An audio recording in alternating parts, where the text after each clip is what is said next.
अस्सलाम वालेकुम। बिस्मिल्लाहिर्रहमानिर्रहीम। अल्लाह के नाम से शुरू करती हूँ जो बड़ा मेहरबान निहायत रहम करने वाला है। एक दफ़ा एक नेक शख्स के घर की दीवार अचानक गिर गई।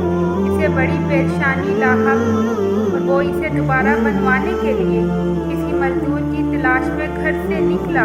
वो चौराहे पर जा पहुंचा। वहां इसने मुख्तलिफ मजदूरों को देखा जो काम के इंतजार में बैठे थे। इनमें एक नौजवान भी था जो सबसे अलग थलग खड़ा था।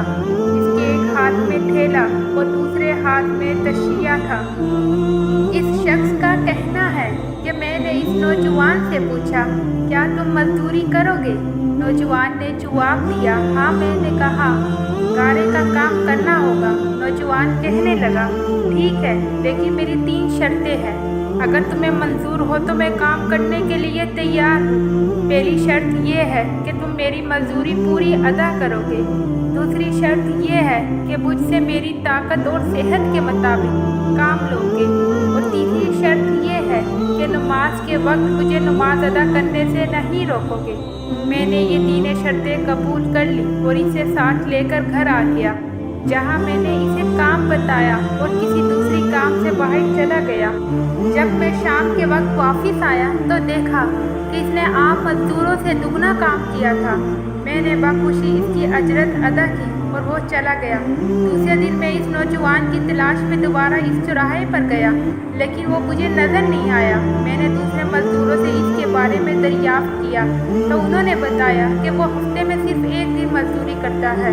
ये सुनकर मैं समझ गया आम मजदूर नहीं बल्कि कोई बड़ा आदमी है। मैंने इनसे इसका पता मालूम किया और इस जगह पहुंचा तो देखा कि वो नौजवान ज़मीन पर लेटा हुआ था और इसे सख्त बुखार था। मैंने इससे कहा, मेरे भाई तो यहाँ अजनबी है, तनहा है, फिर बीमार भी है। अगर पसंद करो तो मेरे साथ मेरे घर चलो और मुझे अपनी खिदमत का मौका दो। इसने इनकार कर दिया, लेकिन मेरे मुसलसल इसरार पर मान गया। लेकिन एक शर्त रखी कि वो मुझसे खाने की कोई शे नहीं लेगा। मैंने इसकी ये शर्त मंजूर कर ली और इसे अपने घर ले आया। वो 3 दिन मेरे घर क़याम पसीर रहा, लेकिन इसने ना तो किसी चीज़ का मुतालबा किया और ना ही कोई चीज़ लेकर खाई।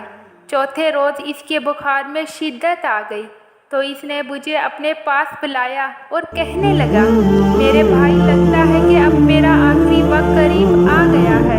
लिहाजा जब मैं मर जाऊँ तो मेरी इस वसीयत पर अमल करना कि जब मेरी रूह जिस्म से निकल जाए तो मेरे गले में रस्सी डालना और घसीटते हुए भाई ले जाना और अपने घर के इर्द गिर्द चक्कर लगवाना और ये सदा देना कि लोगों, देख लो, अपने रब्बे ताला की नाफरमानी करने वालों का यही हशर होता है।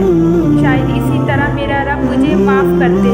जब तुम मुझे गुस्ल दे चुको तो मुझे इन्हें कपड़ों में दफन कर देना, फिर बगदाद में खलीफा हारून रशीद के पास जाना और ये कुरान मजीद और अंगूठी इन्हें देना और मेरा ये पैगाम भी देना कि अल्लाह अज़्ज़वजल से डरो। कहीं ऐसा ना हो कि गफलत और नशे की हालत में मौत आ जाए और बाद में पछताना पड़े, लेकिन फिर इससे कुछ हासिल ना होगा। और नौजवान मुझे ये वसीयत करने के बाद इंतकाल कर गया। मैं इसकी मौत के बाद काफ़ी देर तक आंसू बहाता रहा और गमज़दा रहा। फिर ना चाहते हुए भी मैंने इसकी वसीयत पूरी करने के लिए एक रस्सी ली और इसकी गर्दन में डालने का कसद किया तो कमरे के एक कोने से नदा आई कि इसके गले में रस्सी मत डालना। क्या अल्लाह अज़्ज़वजल के औलिया से ऐसा सलूक किया जाता है? ये आवाज़ सुनकर मेरे बदन पर कपकपी तारी हो गई। ये सुनने के बाद मैंने इसके पाँव को बोसा दिया और इसके कफन दफन का इंतज़ाम करने चला गया। इसकी तदफीन से फारिग होने के बाद मैं इसका कुरान पाक और अंगूठी लेकर खलीफा के महल की जानिब रवाना हो गया। वहाँ जाकर मैंने इस नौजवान का वाक़या एक कागज़ पर लिखा और महल के दरोगा से इस सिलसिले में बात करना चाही तो इसने मुझे झड़क दिया और अंदर जाने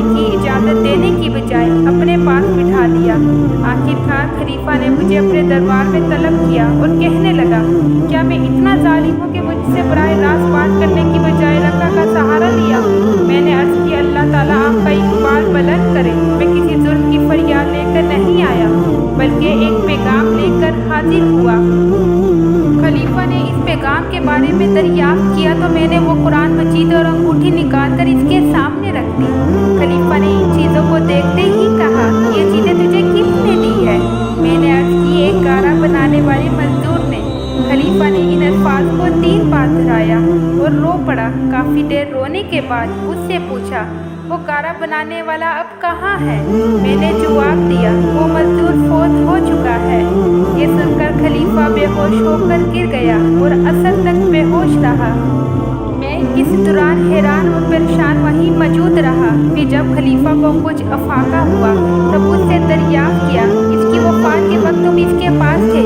میں نے اس بات میں سر ہلا دیا تو کہنے لگا، اس نے تجھے کوئی وصیت بھی کی تھی؟ میں نے اسے نوجوان کی وصیت بتائی، وہ پیغام بھی دے دیا جو اس نوجوان نے خلیفہ کے لیے چھوڑا تھا۔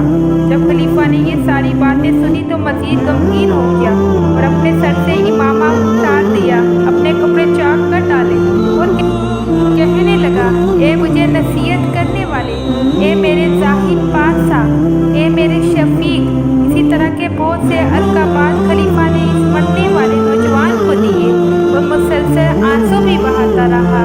یہ سارا معاملہ دیکھ کر میری حیرانی اور پریشانی میں مزید اضافہ ہو گیا کہ خلیفہ ایک عام سے مزدور کے لیے اس قدر غم و زدہ کیوں ہے۔ جب رات ہوئی تو خلیفہ نے مجھ سے اس کی قبر پر لے جانے کی خواہش ظاہر کی تو میں اس کے ساتھ ہو لیا۔ خلیفہ چادر میں منہ چھپائے میرے پیچھے پیچھے چلنے لگا۔ جب ہم قبرستان میں پہنچے تو میں نے ایک قبر کی طرف اشارہ کر کے کہا، عالیجا، یہ اس نوجوان کی قبر ہے۔ خلیفہ اس کی قبر سے لپٹ کر رونے لگا۔ پھر کچھ دیر رونے کے بعد اس کی قبر کے سرہانے کھڑا ہو گیا اور مجھ سے کہنے لگا، یہ نوجوان میرا بیٹا تھا، میری آنکھوں کی ٹھنڈک، میرے جگر کا ٹکڑا تھا۔ ایک دن یہ رقص کی محفل میں غم تھا کہ مختم میں کسی بچے نے یہ آیت کریمہ کی تلاوت کی، کیا ایمان والوں کو ابھی وہ وقت نہ آیا کہ اس کے دل جھک جائے اللہ کی یاد کے لیے؟ جب اس نے یہ آیت سنی تو اللہ تعالیٰ کے خوف سے تھر تھر کانپنے لگا اور اس کی آنکھوں سے آنسو کی جھڑی لگ گئی اور یہ پکار پکار کر کہنے لگا، کیوں نہیں